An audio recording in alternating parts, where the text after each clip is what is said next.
What up, everybody? It's your boy Adam. It's chaos to come back yet again. It is still July 17th, but you're watching 2 days worth of video shot on the same day.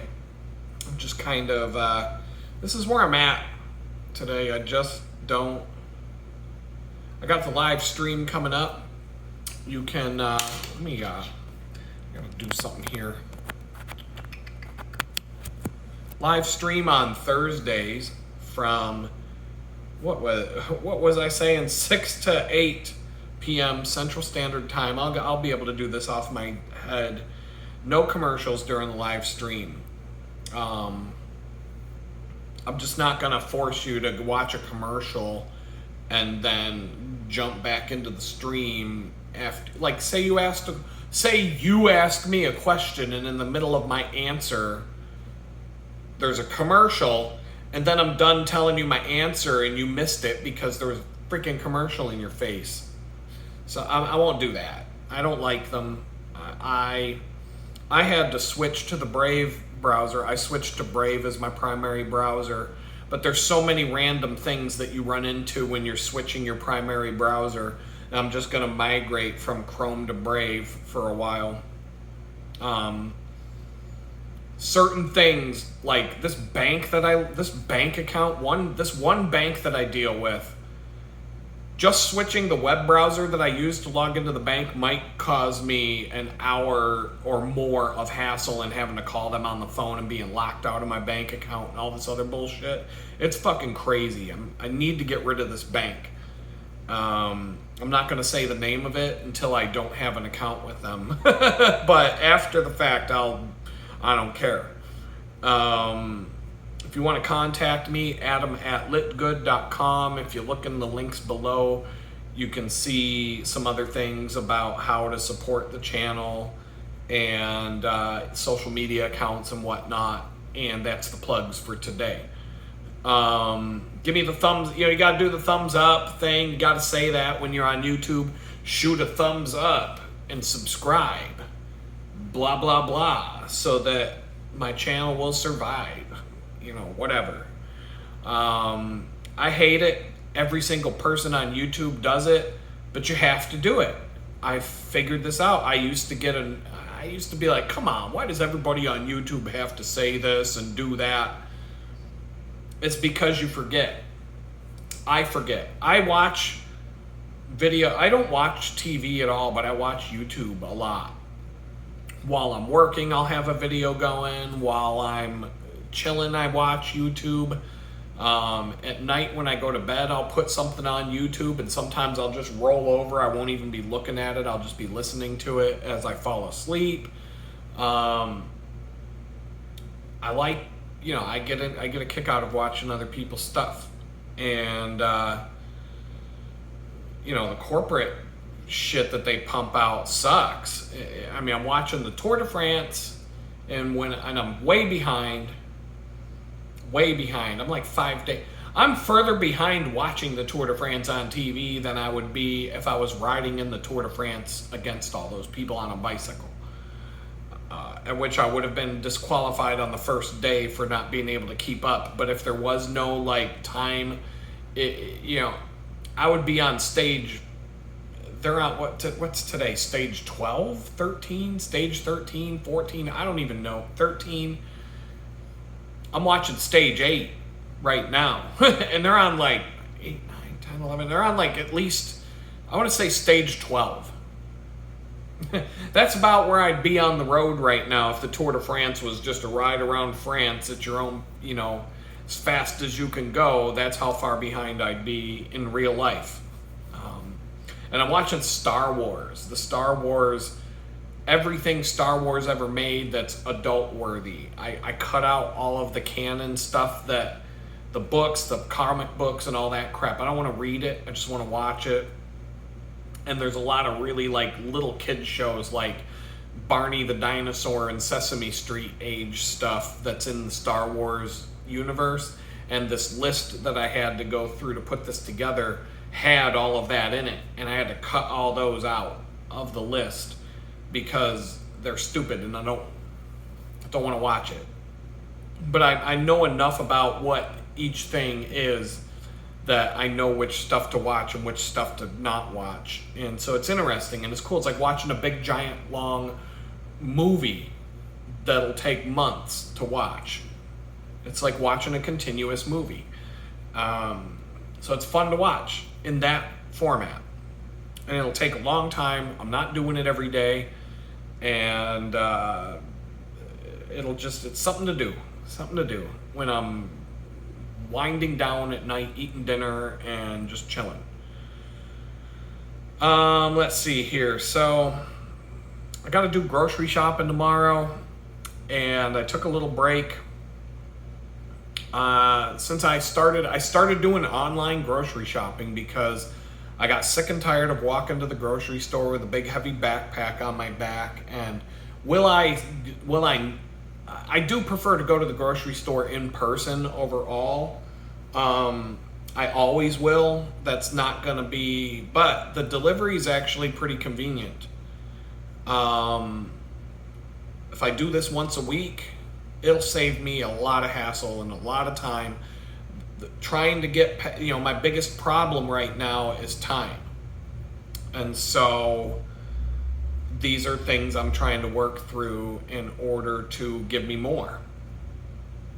And I use spreadsheets all the time to figure things out. So when you're doing online grocery shopping, one of the nice things is that it's right in front of you. And the cost, the cost per ounce, the quantity, all those things are right in front of you. You don't gotta look at some tiny little price tag to see what the cost per ounce is. And the grocery stores will play games because you'll try to compare two things and one will have, this is how much per pound, this is how much per ounce. And so you really, like toilet paper, oh my God, do you ever try to actually compare which toilet paper is actually the best price? That's a fucking nightmare. You can't do it at the grocery store because one's like the number, it's this much per sheet, and this one will say this much per square foot, and like you can't compare these things with each other. What the heck is? I don't even care. Somebody's got a loud car. You can't compare these things with each other. So, but when you're sitting at home in front of a computer, you can. Because the data is right in front of you. So I set up a little spreadsheet that I can just plug certain things in and see exactly what I'm paying.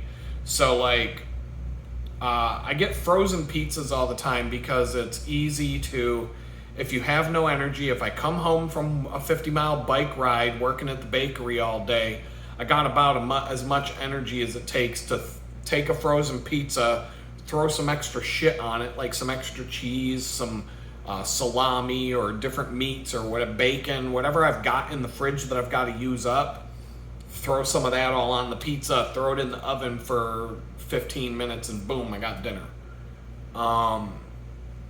So now I got this spreadsheet. It tells me, okay, the pizza that you always buy is, 24 cents per ounce of pizza. So now I can be like, all right, now I can compare if I see other pizzas, I always get like a base pizza, like just a plain cheese pizza base. And then I just put whatever on it it's always different. It's whatever I have in the fridge that I'm trying to use up, fresh food. So it's be like, I got some, like I could have peppers, I could have red peppers in a bin. I have onions, I cut up onions for a burger, whatever it is, I got stuff in the fridge that's got to get used before it goes bad. Some of that is really good to throw on a pizza, whatever, and it's always going to be just some like random pizza. So I get my base pizza for 24 cents an ounce. It's just a comparison, apples to apples. So now anytime I'm looking at a pizza, I can go to like Whole Foods on Amazon because they deliver groceries. I can go to Kroger. All the different places that deliver groceries, I can look and say, okay, what's the cheapest place to get this? What's the cheapest place to get that? Amazon. I was talking about a couple weeks ago, I was talking about coffee. I told you the cold brew coffee because When I moved into the tool shed and I was talking about cold brew coffee and how much I was buying, a lot of people were getting all pissy with me about how I was wasting money. You pay way too much for coffee. You're just throwing your money away, blah, blah, blah. Because, people always got some shit to say. And, well, right now, I'm paying 35 cents per ounce of ground coffee now. I was paying, when I lived in the tool shed and I was going grocery shopping at Target, I was paying 60 cents per ounce for the Target store brand, which is the cheapest, but you're getting like 12-ounce bags at a time. It was a really good salted caramel blend. It tasted delicious, and that's the one I settled on, and I was just getting that over and over again. But I was paying 60 cents an ounce.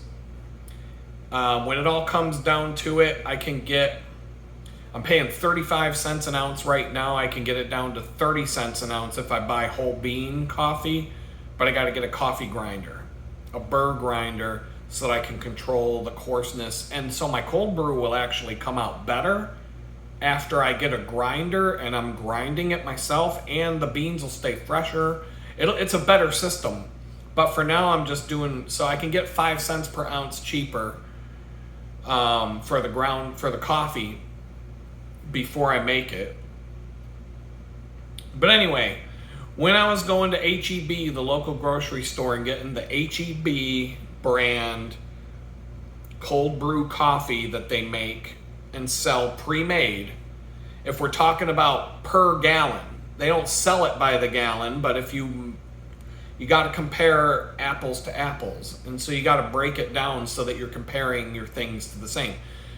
By the time I make my coffee now, I got 2 extra coffee filters. I've got 6 mason jars and 6 filters, half gallon each. I can do 3 gallons of a coffee at a time now, so it lasts. I don't have to make coffee more than once a week, if that. I can go like 10, 15 days, something like that. I just took a bunch to the bakery with me on Monday this week. Not a half gallon, but more than a quart. And it's really just boils down to the container, the biggest steel insulated container that I can find to carry it in. Plus, my back, how much weight can I put in a backpack before I blow out a disc riding 25 miles with that shit on my back? So you gotta be careful. But I was paying per gallon at H-E-B for the pre-made cold brew coffee, per gallon, $15.36 per gallon. I looked up the prices, that's how much it was.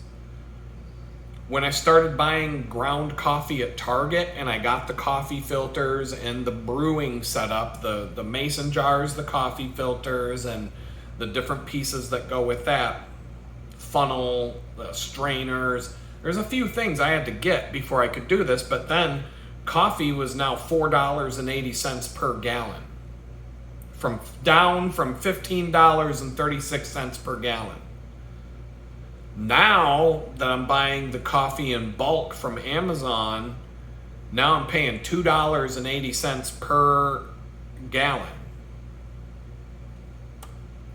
for my coffee.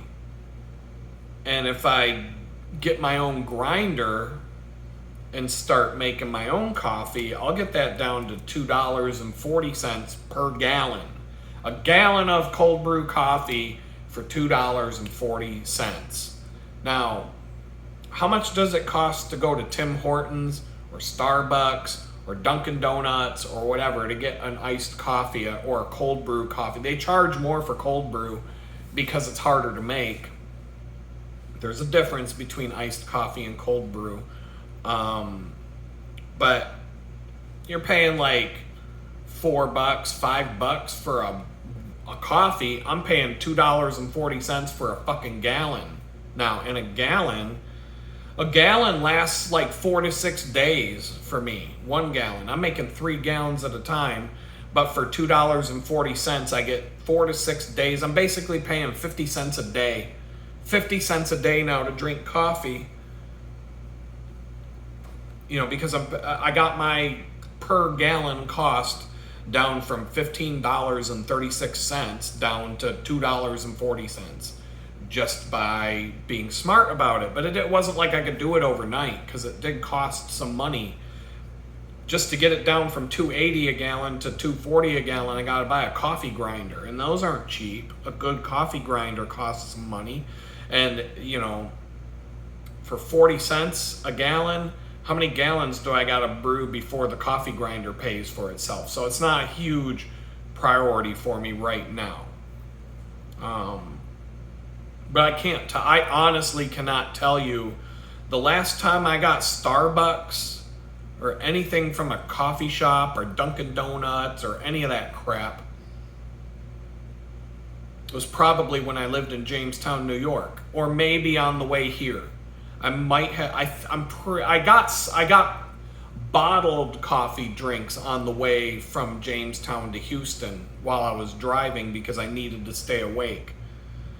But the last time I got Starbucks or something like that, it's been a long time. And the stuff I make at home is better. People tell me, they're like, man, this is way better than what I got at they tell me. And the cold brews, and it's not that hard to make. I showed you how in a video. You can go to my channel, type in cold brew as a keyword search, and it'll probably pop right up. And I'm going to do another video about, I'd like to do some cooking videos, but I got to figure out, I have an idea of how to do it format wise. And I've got a decent space to do it now. It's not ridiculously, I can do it without, I can film myself making stuff without having to talk, and then I can just talk over the video and narrate it. I think that's a good way to do it, to make it efficient and make the videos not be ridiculously long. Time management. So either way, it takes time to make the cold brew, but I've got it down to a system. I just made 3 gallons, and the whole process, the first part of the process, maybe like 15 minutes to get it in the fridge. And then when you filter it the next day, it's about, I would say half an hour at the most, and that includes washing everything out, or 45 minutes at the most. Because washing out the filters can be a pain in the ass. If you have a dishwasher, forget it. You don't got to worry about that. You just put everything in the dishwasher and hit a button. But if you got to wash out these coffee filters in the sink, it can be a pain in the ass. It takes a minute. I've got a way of doing it that works pretty good, but anyway, so now I've been making my homemade creamers, but I also keep buying the store-bought stuff because it takes time to make the creamer. It's not a huge, it's just pouring stuff in a bowl and whisking it together and then funneling it into bottles to put in the fridge. But I don't have time. Time is a factor. So I'll buy some of the pre-made stuff at the grocery store, and the one I've been doing lately is called the Coffee Mate Extra Caramel Liquid Coffee Creamer, and that's the one I've been buying. I like the taste of it better than the other stuff, and it's 14 cents per ounce. My spreadsheet, $17.92 per gallon. You don't buy it in a gallon bottle, but if you're trying to compare one to the other.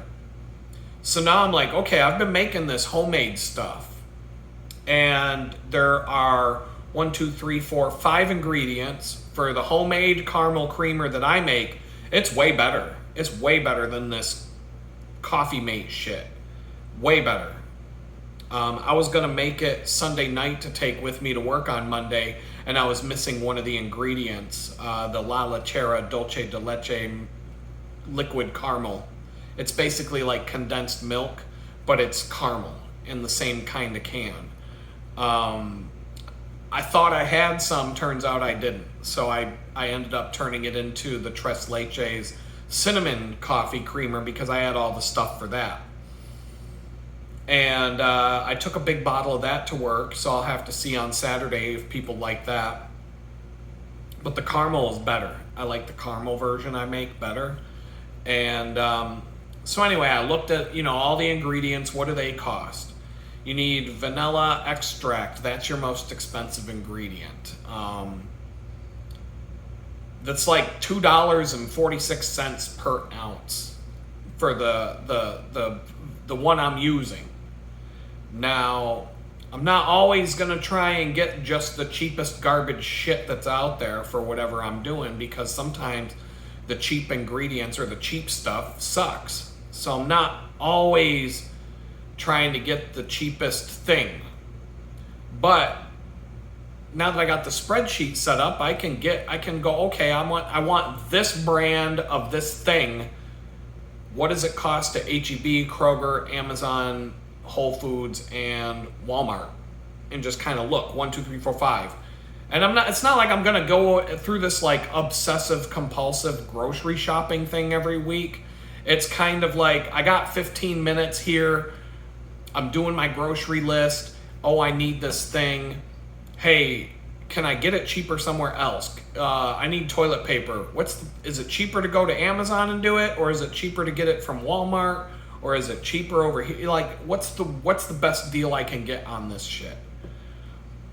And so, I'm not going to go through every item on my grocery list and compare every single thing at 6 different stores and have a binder full of coupons like these crazy coupon people that you saw on TV and all that kind of stuff. I used to do the coupon thing before the crazy coupon people came on TV. And the TV coupon crazy people ruined that shit. They made it so that all the good coupon deals disappeared because everybody started being crazy coupon people because they saw it on TV. They're like, oh, I can get $4,000 worth of toothpaste for $1.50. And they're going out, they're getting like a fucking forklift pallet full of toothpaste because they dug around in the dumpster and got 10,000 fucking newspapers that were thrown away and pulled all the coupons out. I was like, holy shit. All I would watch is these fucking crazy coupon people on TV. There'd be this woman, she'd be like, I spend about 70 hours a week cutting coupons and getting my grocery list together. And I'm like, you dumb bitch. I'm like, you could spend 70 hours a week having a fucking job, and then you wouldn't have to do all that crazy ass coupon shit. But I guess, if you got 7,000 tubes of toothpaste in your bathroom that you got that you got paid 10 cents for because you did the coupon and the double coupon and the toothpaste was $1, but you had $1.50 off, and so they gave you the difference and you used that to buy some other dumb shit. Like, okay, fine, but 70 hours a week to get your grocery shopping done, you could go get a job and you wouldn't need coupons anymore. I'm just a suggestion there, honey, but whatever. I mean, that's what I would think when I would get some coupons, put them in a binder if it was stuff that I actually would buy. I'm not going through, or if for certain things like toothpaste, for one, all the grocery stores would have like double coupons. So if it's $1 off toothpaste and then it's a $2 off because of the double coupon, but the toothpaste is $1.50, then you're getting 50 cents off of some other thing. So yeah, I'm like, if I have 5 of these coupons, fuck it, I get 5 tubes of toothpaste, even though I'm not even going to use them because I don't want fluoride in my mouth. So I'll get 5 tubes of toothpaste that I'm not even going to use, but that'll give me $2.50 off of my grocery bill because I got all this free toothpaste with it. So what, you can do that shit. When my daughter was little and I became unemployed once because I was doing this stuff, I could go to the grocery store. The best I could do, my best grocery runs would be getting $150 worth of groceries for about $50. So I could get, I could get 2/3 off my I could get $100 off of my $150 grocery bill by just banging out coupons, and but that was before the TV show ruined it. And I did that from time to time, but it wasn't like a ton of work. But at my best, I had time to do it because I didn't have a job, and I'm just like, we need groceries, we need food, we need this and that. let's see what daddy can do. And I would go and rock that shit. And I did pretty good. You know, you can do that. You know, there are people on that TV show that would get $900 worth of groceries for $50 or some crazy shit like that, and they'd be going in with a fucking forklift to take all their shit home. So, I mean, that show was beyond crazy, but they ruined it. It's never been the same since that shit came out. So that they ruined it. It's gone. I don't even bother. But maybe I will as I get, you know, as I start to get more organized with life. If I can fit something like that in, why not? You know, like these grocery stores, they got apps. You can add coupons to your fucking account or whatever, and you can. I mean, there's things you can do.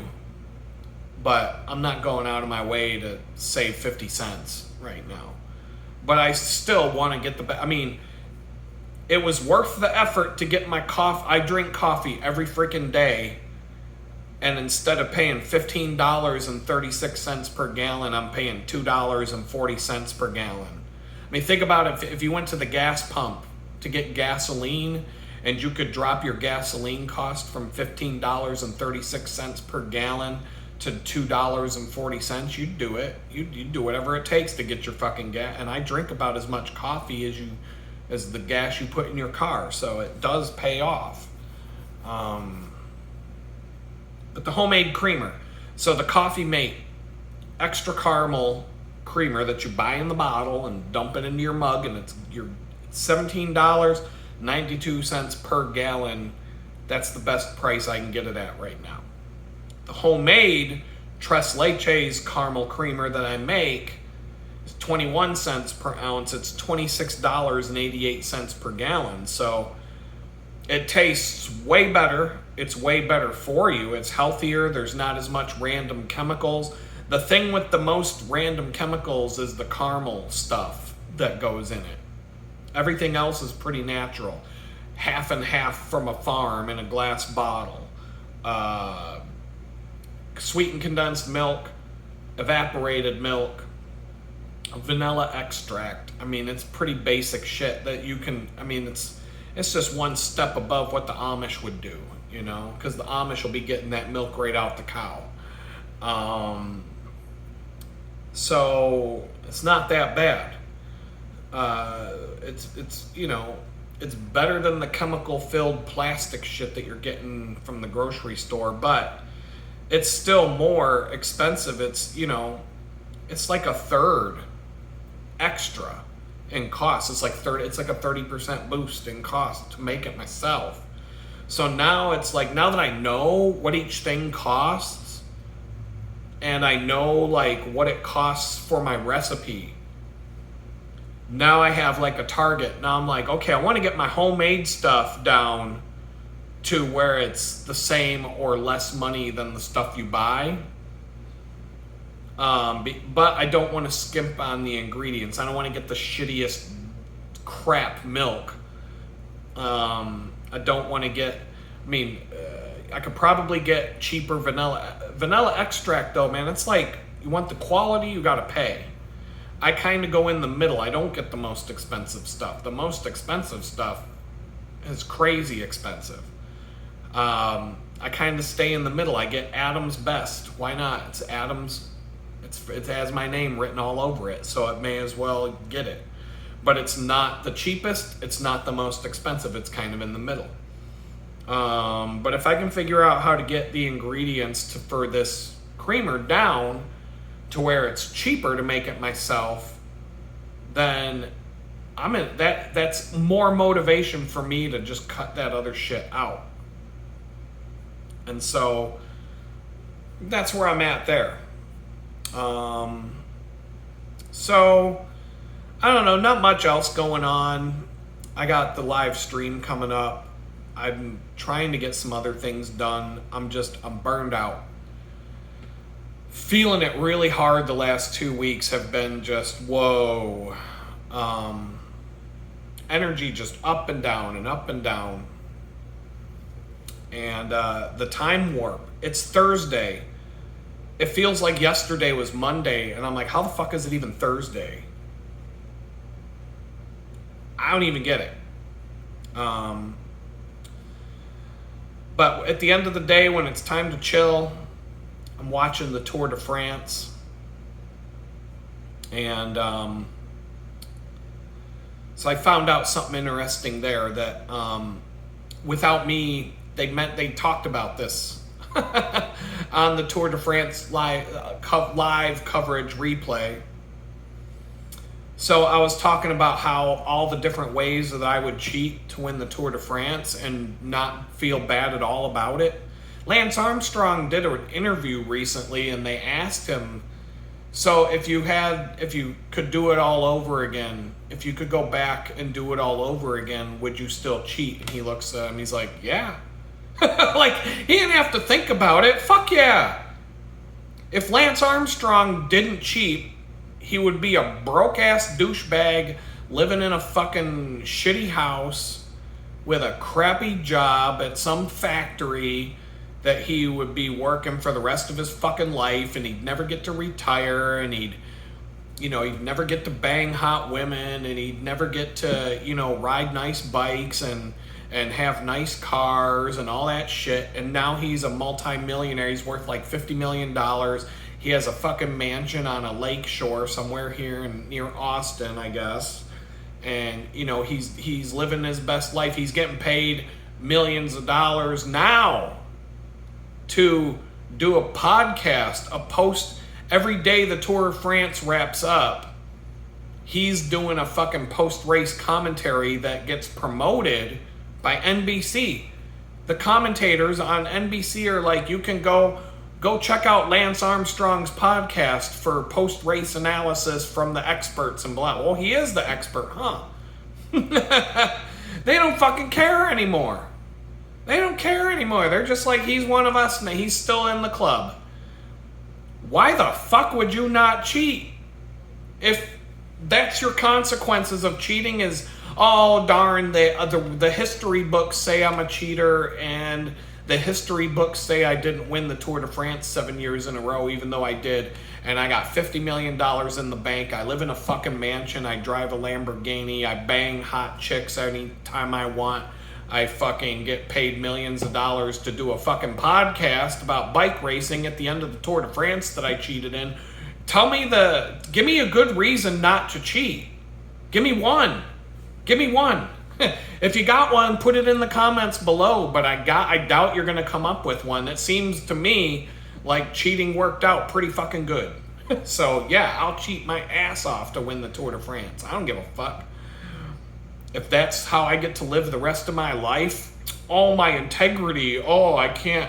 Fuck my integrity. I got $50 million in the bank. I don't need integrity anymore. Fuck that. I got money and a mansion and fast cars and all the $50,000 bikes. They're probably still giving this dude bicycles for free to try out. Hey, Lance, here's a $20,000 bike we just made. You want to try it out and let us know what you think? Sure, why not? Yeah, I gotta pay for my bicycles. He probably gets them for free every day. He has probably has so many free fucking bicycles that, if I had that many free bicycles, I could I could cheat my way through the Tour de France, and then all of you people that are mad at me for not starting my charity of donating bicycles to the homeless, these fucking bike companies would be giving me so many free bikes that I could just give them to the homeless. Boom, problem, there you go, cross another one off the fucking list. One less thing for all my viewers to be pissed off at me about. Tell me where it becomes a bad idea to cheat to win the Tour de France. Because I'm not seeing it. I'm not seeing any fucking downside to this. You have to go sit on Oprah's couch and say you're sorry to everybody. Who fucking who? I mean, he didn't lose any fucking money. And nobody even really cared. Like, everybody's like, oh, poor Lance. No, he's not. Because everybody else was cheating. So nobody even cares anymore. We'll talk about that as we go here. But my comment about one of the ways I would cheat by having people stand on the side of the road with the feed bags. I'd make somebody stand on the side of the road with a rival team's shirt, holding up feed bags full of X-Lax cookies and rotten milk in the water bottles and shit like that, so that when the rider comes by and grabs the food, all of a sudden they're going to have diarrhea in about an hour and a half in a 4-hour bike race.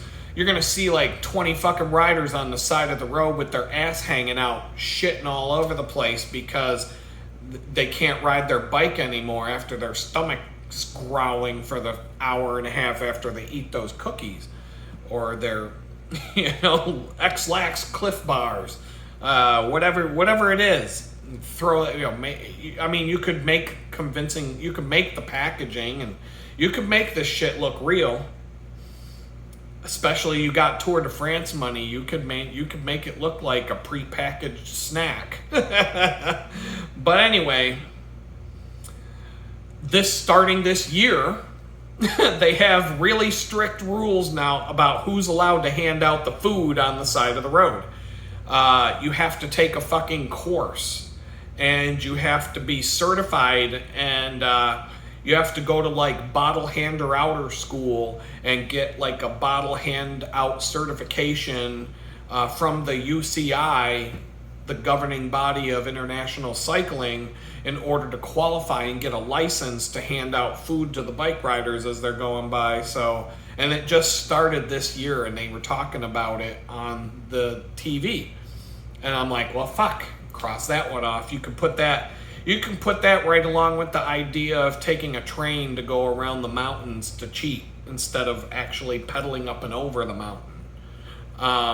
But it turns out I'm watching stage 8, thumbtacks on the road. That's still a thing. That's in play. That is totally legit. In stage 8, a whole bunch of riders had flat tires all in the same spot. A whole bunch of riders.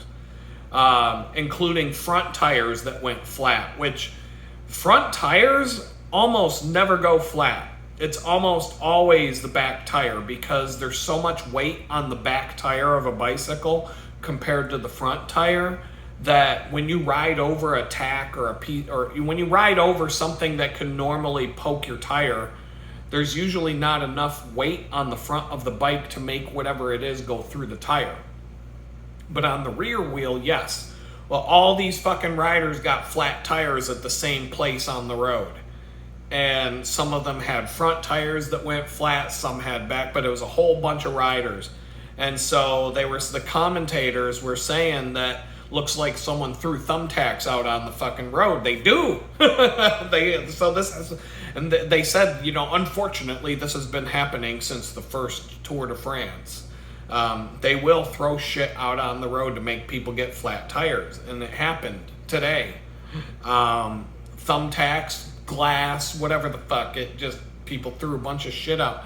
Spike strips, those spike strips that the cops use to, stop a police chase. You can fucking just whip one of them out in front of the peloton. Watch the peloton just go, 150 people going down the road.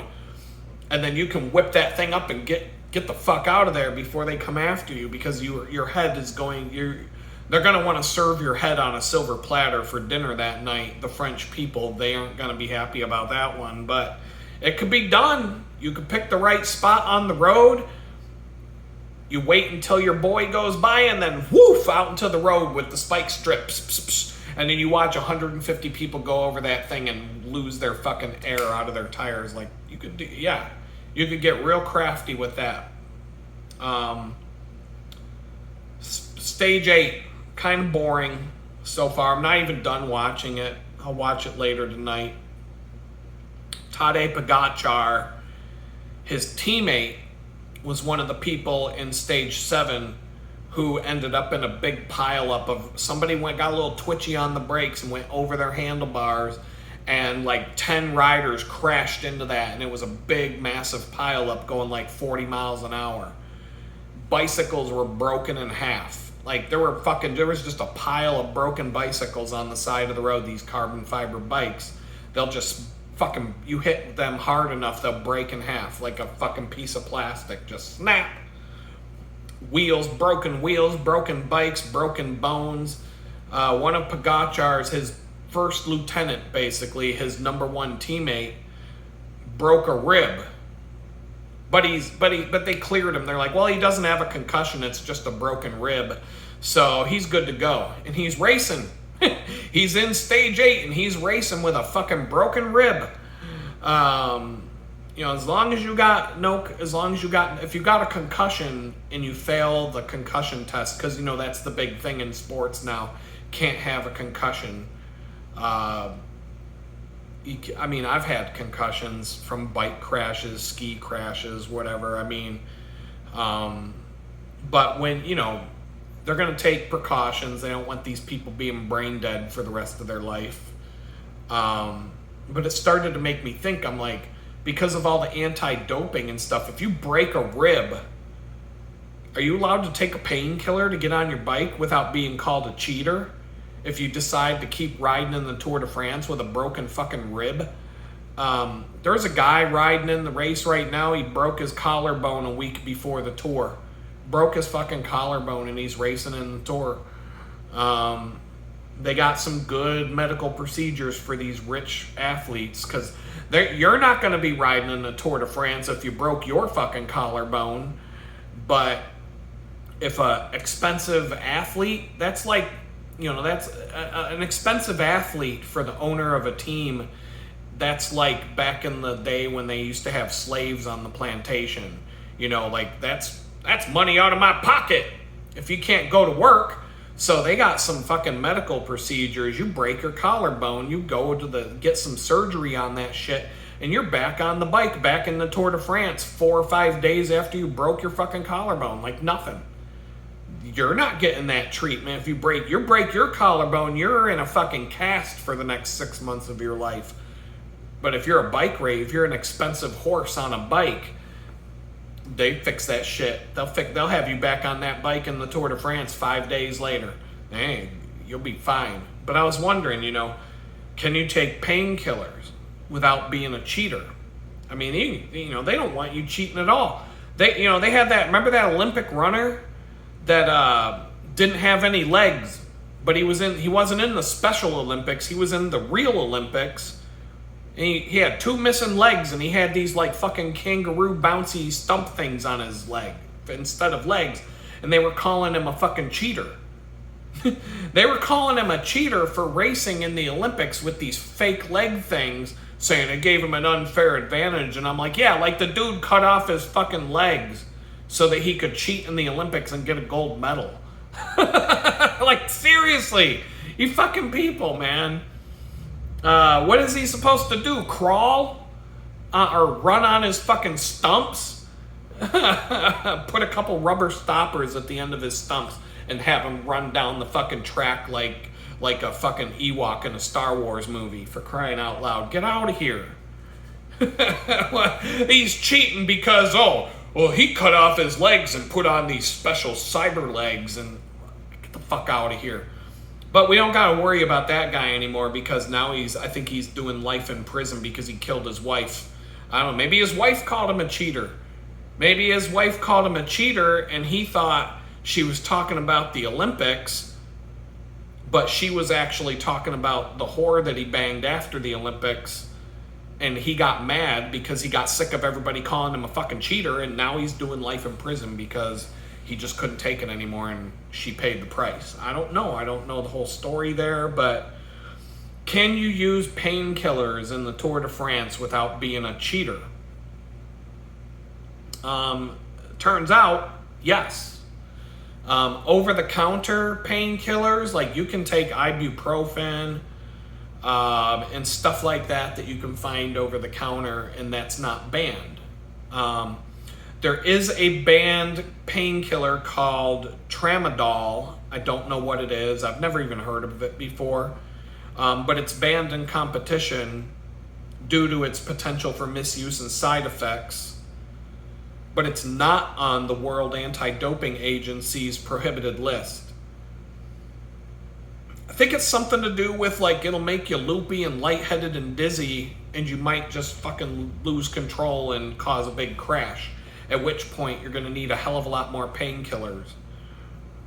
If you already broke your fucking rib and you get back on your bike and you continue the Tour de France and your painkiller causes you to crash again, then the painkiller caused you more pain than it was trying to kill. And you could actually hurt other people. So yeah, I think that's why they banned that one. I'm pretty sure that any painkillers that got, what do you call it? The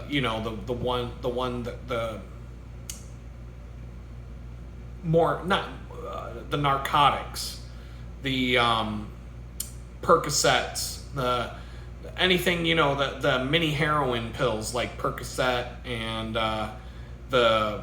what do they call these? The Scandal.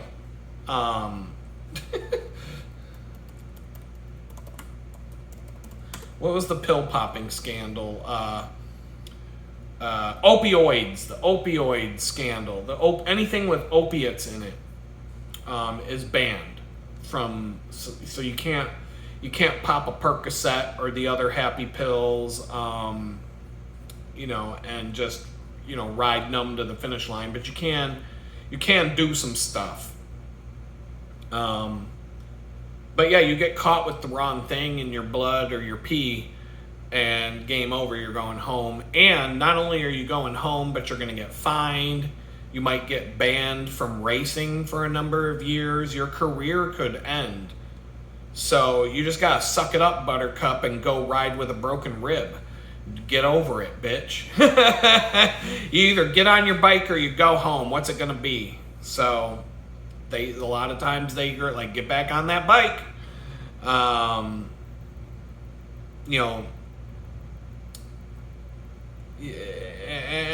that's what it is. Stage 8's kind of boring. It's a flat stage. There really isn't any. There's one sprint point in the middle of the race where the sprinters are competing for their green jersey points. But usually on the flat stages, nothing happens until the last few miles. The ending of those races can be fucking crazy, though. That's whenever you see the videos of the Tour de France where at the finish line, there, especially back in the older, back in like the 80s, 90s, where you would see a pile up of bicycles and you'd just see a cloud of bicycles up in the air because like 50 people got into a crash together. That's been tempered over the years with different rules and stuff to keep people from doing that. But the ending of these races, these flat stages, the end of the race can be real fun to watch because typically it's just all 120 people going for the finish line together. Or 100 and, however many it is. The sprinters get dropped on the hill climb stages 20 minutes sometimes behind the leaders. But on the flat stuff, they stay up front. Out of all the sprinters, we've got a black guy in the Tour de France. That almost never happens. That's not a racist thing to say. Go back and look at the fucking history of it. You almost never see black dudes in the Tour de France. But there's this one black dude, and I talked about him in another video.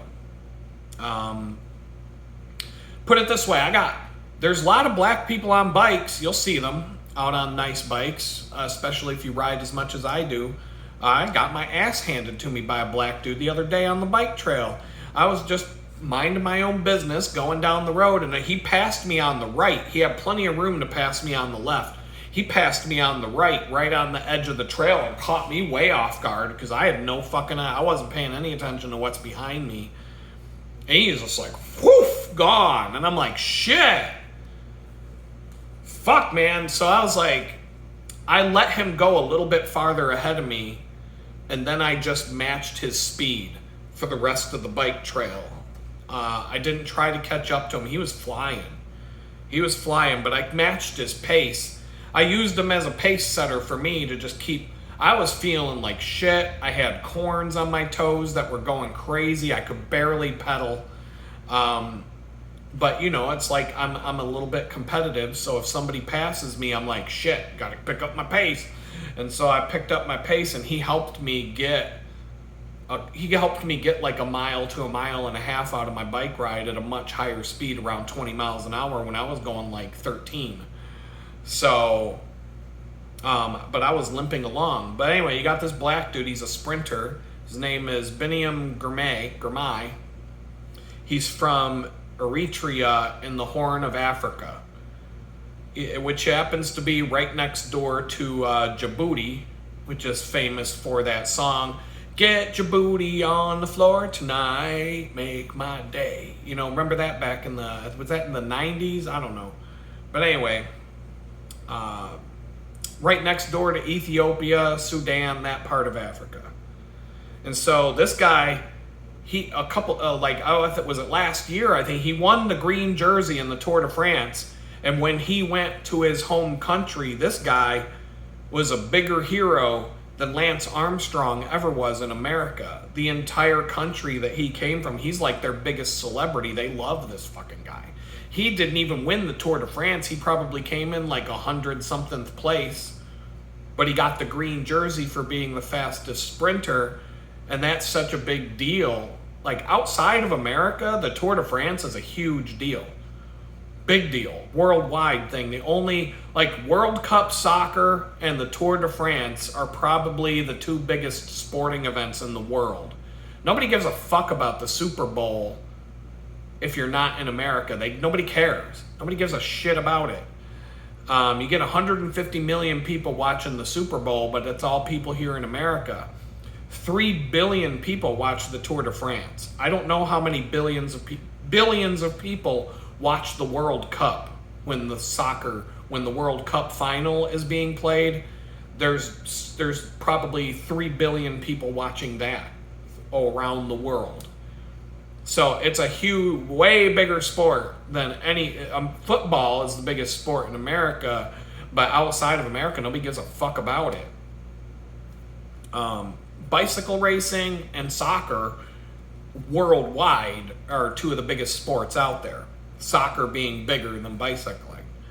But this dude went home to Africa, like the whole entire fucking country it was a mob scene. He was getting like a victory parade with the ticker tape and the whole fucking thing, and they love this guy. And now you might see more African kids getting into the bike racing because this guy's like their hero now. He's like a national hero where he came from. You know, the only time, before Lance Armstrong, the only guy who ever won the Tour de France was Greg LeMond, and nobody gave a fuck about him when he came home. That was like coming home from when Greg LeMond came back to the United States after winning the Tour de France. He did a couple of Taco Bell commercials, and he probably got to go meet the president and a couple other things. He didn't get no fucking ticker tape parade, as far as I'm aware. He coming home from the Tour de France as the American who won. That was like a soldier coming home from the Vietnam War getting spit on and called a fucking baby killer. Nobody gave a fuck. Nobody was welcoming him home. Nobody gave a shit. And Greg LeMond, he won the Tour de France in 1986, 1989, and 1990. The second two wins where he got shot with a 12-gauge shotgun, turkey loads, and he almost died, and he came back to win the Tour de France 2 more fucking times. Take that. Lance Armstrong lost a ball to cancer, and he gave himself the cancer by taking all the fucking EPO and the steroids and all the juice that he was shoving into his body. That's what gave him the cancer. And he came back from cancer to cheat his way through 7 Tour de France's in a row. But Greg LeMond won 3 of them supposedly without cheating. 2 of them after he got shot. He had to miss a couple of years because he got shot. And then after he got shot, he came back and won 2 more times. And then in 1990, that was when all the doping really got underway, and he couldn't keep up with he went from being the winner of the Tour de France to not even being able to keep up with the peloton the following year. And he was like, I don't know what the fuck happened. Well, he knows what the fuck happened, but in 1986, he was teammates with this guy, French guy, Bernard Hinault, who had already won the Tour 5 times, and he was kind of getting too old for the game. So they were teammates, and so this time Bernard was supposed to be Greg's teammate, helping Greg win the Tour de France. But then the two of them ended up fighting with each other because all of a sudden Bernard was like, fuck it, I'm going to try and win again. Fuck you, Greg, I'm going for it. And Greg was like, the fuck you are. And they fought each other the whole fucking race. And they kept switching back and forth. But then Greg LeMond finally laid the smack down and put him in his place. And then Greg finally took the jersey away and put the yellow jersey on for the first time an American ever wore the thing by beating his teammate that was supposed to be helping him. But then he ended up winning the Tour de France, and that was 1986. Big deal. These were like the best bike races ever in the Tour de France. In 1989, Greg LeMond won the Tour de France on the very last day. That never happens. The last day of the Tour de France is usually just watching a bunch of dudes get drunk, ride into fucking Paris, do a few laps around town, and get a trophy, because the shit's already been decided in the mountains.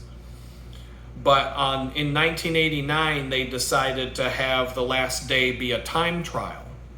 Every man against the clock. Laps around the Champs-Élysées in Paris. Flat, perfectly flat. Another French guy, Laurent Fignon, who kind of looks like the second in command dude who helped Hans Gruber take over Nakatomi Towers in the Die Hard movie. They're like identical twins. But anyway, this French guy was 50 seconds ahead of Greg LeMond on the very last day of the Tour de France. It looked like shit was wrapped up. And Laurent Fignon had won the Tour de France in both 1983 and 1984. So he wasn't a no-name chump, but he was getting kind of old. You know, his days were kind of, you know, he was kind of on his way out. The main reason why Greg LeMond came back was because he was one of the first guys in cycling that decided to try out the clip-on aero bars that give you that aerodynamic position on the bike. That now you see them on every single time trial. That's all you see is the riders in that position. And Greg LeMond was the first rider that put on one of the goofy aerodynamic helmets on his head. And Laurent Fignon was like, fuck all that pussy shit. This was back when the Tour de France didn't require riders to wear a helmet. In one of the Tour de France that Bernard Hinault, Greg LeMond's teammate, won, he crashed somewhere on a mountain stage and ended up finishing the day with half of his fucking face torn off and blood going down from the top of his head because none of these dudes wore helmets. And so when they crash, they're just banging their head on the pavement and breaking their fucking... They probably had half of them, it's just a fucking flesh wound. Just put the brain back in, put the bone, just put it back, give it a couple pats, let the blood clot. Okay, we're good to go. These guys didn't fuck around. They didn't want to wear a helmet because it was too hot. Fuck wearing a helmet. It's like 90 degrees outside. I'm not putting one of those on my head. Screw that. So Laurent Fignon, he's like, I'm not wearing one of them helmets. I'm not a fucking pussy. And he gets on his bike and he doesn't do the aero bars. He gets 2 disc wheels, one on the front, one in the back. And that's not even legal anymore because when you put 2 disc wheels on a bike and a good gust of crosswind comes, you're going to go right off the fucking road like a sailboat. You're basically turning your bike into a sailboat during a crosswind. You're not going to be able to keep the bike going straight. So he put 2 disc wheels on the bike, but he had the bullhorn handlebars and no aero bars and no helmet. And Greg LeMond put the aero bars on and wore an aerodynamic helmet, had a single disc wheel on the back, and beat him hard. Greg LeMond ended up winning the Tour de France by 8 seconds because he clawed back. He won the time trial by 59 seconds. and he was 51 seconds behind in the overall standings. So he ended up winning the Tour de France by 8 seconds. And it was not only was it the closest margin of victory in the history of the Tour de France, it happened on a time trial. They go in the order of rank. So if you're in first place, if you're wearing the yellow jersey, you go last for the time trial. So all day long, the spectators are watching the time trial go around and around. And then Greg LeMond is second to last to go to the time trial. And he goes. 2 minutes later, Laurent Fignon starts his time trial. And now these spectators are watching. Like, imagine being on the finish line of that one. Watching these two guys doing laps around Paris. And then, like, Greg LeMond comes across the finish line, and then you've got to wait. You got to wait until this other dude comes around to see if he's going to win. And then Greg LeMond ends up, 8 seconds before Laurent Fignon gets to the finish line. Everybody in France knows that Greg LeMond just won. That had to be one of the craziest things to ever watch if you're a bicycling fan in France. That never happens on the last day. So that's kind of like that's like a great moment in sports kind of thing. And if you could say you were there to see that, that'd be some crazy shit. That'd be some good memories if that's what you're into. And like I said, this was after Greg LeMond got shot with a 12-gauge shotgun. It's like he went turkey hunting with Dick Cheney, and Dick Cheney was like, ba-boom! Oh, you're not a turkey. Sorry, Greg. And then Greg LeMond became world champion for the second time in his career right after the Tour de France. And he's only the 5th person in history who won the Tour de France and the World Championship in the same year. And then in 1990, he just came and fucking bulldozed his way through that race. I don't even think anybody challenged him that year, and he won the Tour de France again. And right around then, 1990, Greg LeMond, that was when I was getting interested in bicycling. And, watching Greg LeMond win the Tour de France on TV, especially when it was hard to watch that. I mean, my grandfather had cable, and I'd sit at his house and watch it, and he'd let me sit there and watch the bicycle races. My mom would be like, stop bothering him. And he'd be like, let him, my grandfather would be like, he's fine, let him watch it. And, I'd watch Greg LeMond in the Tour de France, and then I'd go out on my Huffy and try to lay down some fucking times going around town on my fucking piece of junk Huffy from Walmart or whatever, and see if I could, pretend I'm racing against Greg LeMond. And then I got, around the time I was like 15 years old, I got myself a road bike, a proper road bike. I saved my money for the whole summer, put it on layaway at a local, mom and pop bike shop in town, and that's how I got my start in kind of starting to compete. But I got a bike that was too big for me to start out, and that kind of discouraged me a little bit once I learned that my bike was too big for me, and then it was kind of hampering me a little bit. But yeah, and then I remember, the 92 to 94 years, Greg LeMond just pretty much, he went from winning the Tour de France to not even being able to keep up with the main group. And we all called him a pussy. I worked at a bicycle shop by this time, and we would watch him lose the Tour de France every year and call him, oh, you fucking pussy, you washed up old pussy. We weren't even putting it together that all the other racers started cheating and doing the doping, and Greg probably didn't. And he went from winning the Tour de France to not even being able to keep up with the slowest people in the race and dropping out. And we're just like, you washed up old pussy, fuck you, Greg.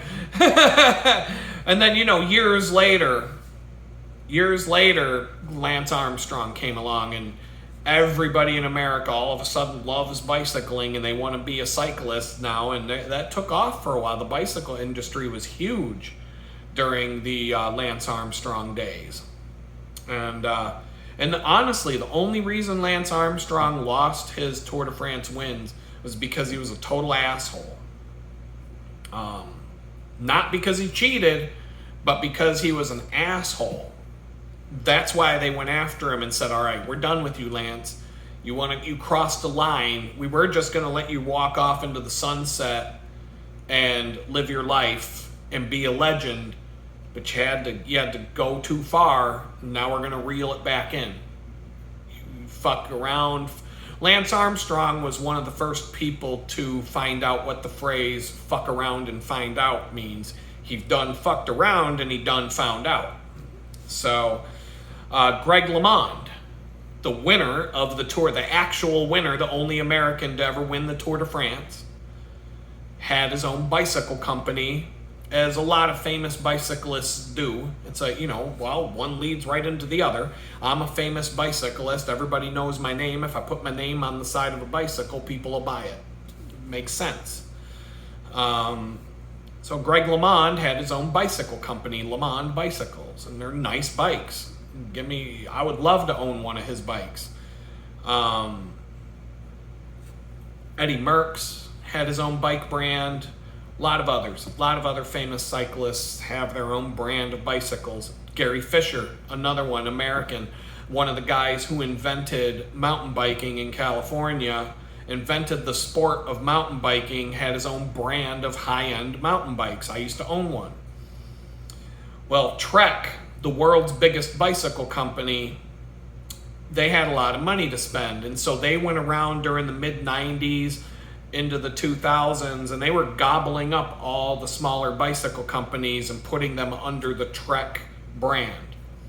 They would allow these Gary Fisher, Greg LeMond, all these different bicycle companies could keep their name, and they had some autonomy, but Trek owned the company now. And so, I owned a Gary Fisher after it was bought by Trek. But it was the first year that Trek owned the bike company, and so my Gary Fisher had all kinds of Trek components and parts on it. The stem, the seat post, different parts, and it flat out said Trek, Trek, Trek. All over my Gary Fisher bike had Trek this, Trek that, Trek hubs, Trek, I don't even know which parts were which. Shimano group with Trek components that weren't, anything that wasn't Shimano was Trek. And so Trek owned Greg LeMond's bike company. So Greg LeMond knew that Lance was cheating from the first time he won the Tour de France because, these people are all on the inside and they know what's going on. They got the inside scoop. People are, Lance Armstrong's mechanic used to be Greg LeMond's friend, and they talk, and so everybody knows what's going on. They're just all keeping their mouth shut. Greg LeMond, one day a reporter asked Greg LeMond what he thought about Lance Armstrong winning the Tour, and Greg LeMond didn't want to say anything, but he didn't want to, he said, he's like, yeah, it's pretty unbelievable. It's unbelievable. And he was like, because that was the only thing he could say, because it's unbelievable that an American won the Tour again, you know what I mean? Or it's unbelievable because I know he's cheating and I know he's full of shit. So you could take it either way, and it was kind of like his way of not coming out and saying, well, I know he's cheating, so it's a bunch of bullshit. So anyway, he didn't want to come out and say it, but he didn't want to ruin his integrity by blathering something he knew to be true and then just pretending it wasn't. So this reporter pressed him some more and brought up the cheating rumors, and then he asked Greg LeMond, and Greg wouldn't give him a quote. And so the reporter asked him, if it were to come out that Lance was clean, would it not be the greatest comeback in history after battling cancer? And Greg responded, yeah. But if he was found to have been cheating, it would be the greatest fraud. And so now the newspaper took that quote And they ran with it, and now this newspaper worldwide says, Greg LeMond called Lance Armstrong a fraud. And that was the headline, basically. And before he knew it, Lance Armstrong's calling Greg LeMond on the phone and threatening him with a lawsuit and telling him, if you don't come out with a public apology, I'm going to sue you. And then the same day, the CEO of Trek calls up Greg and says, we're going to dump your fucking bicycle company if you don't come out with an apology and apologize for all the bad things you just said about our boy Lance.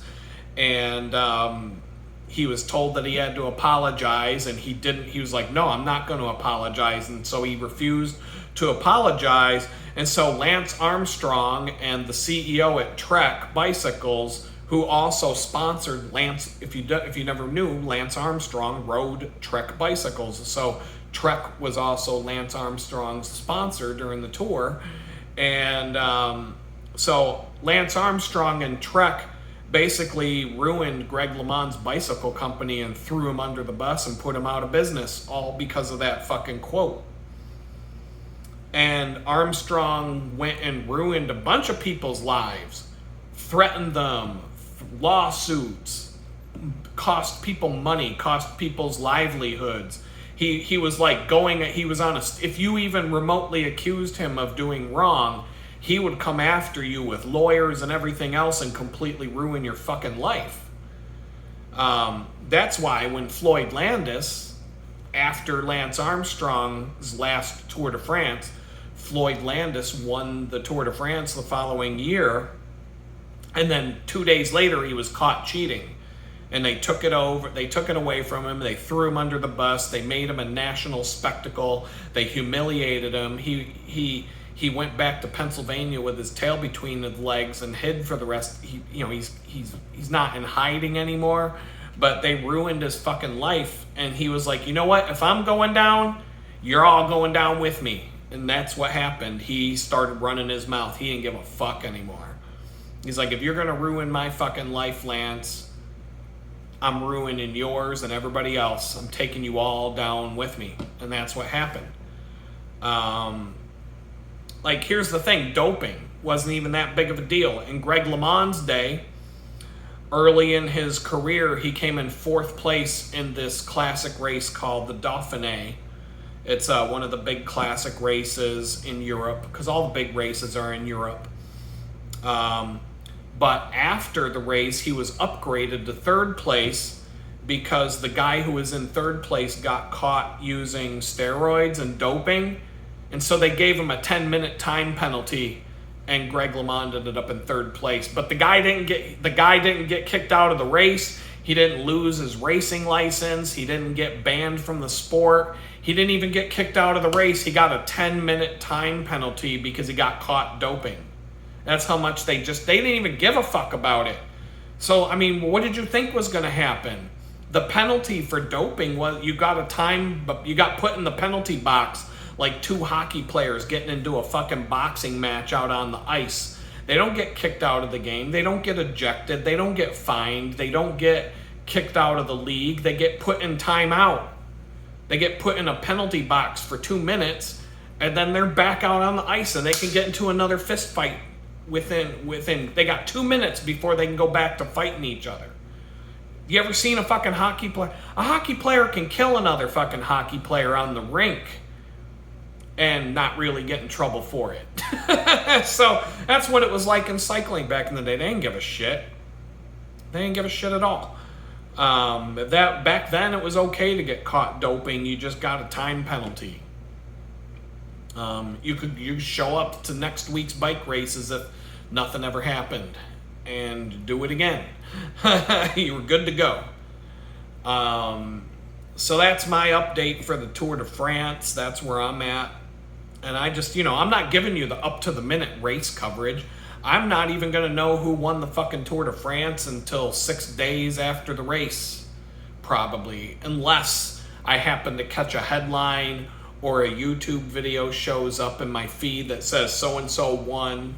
It's bound to happen. I'm trying not to see I'm trying purposely not to look at what happens so that I can just pretend that I'm watching it in real time. But they're like 4 or 5 days ahead of me now. So shit's gonna be over on July 27th, and at the rate I'm going, I'll be like 7 days. I'll be a week behind.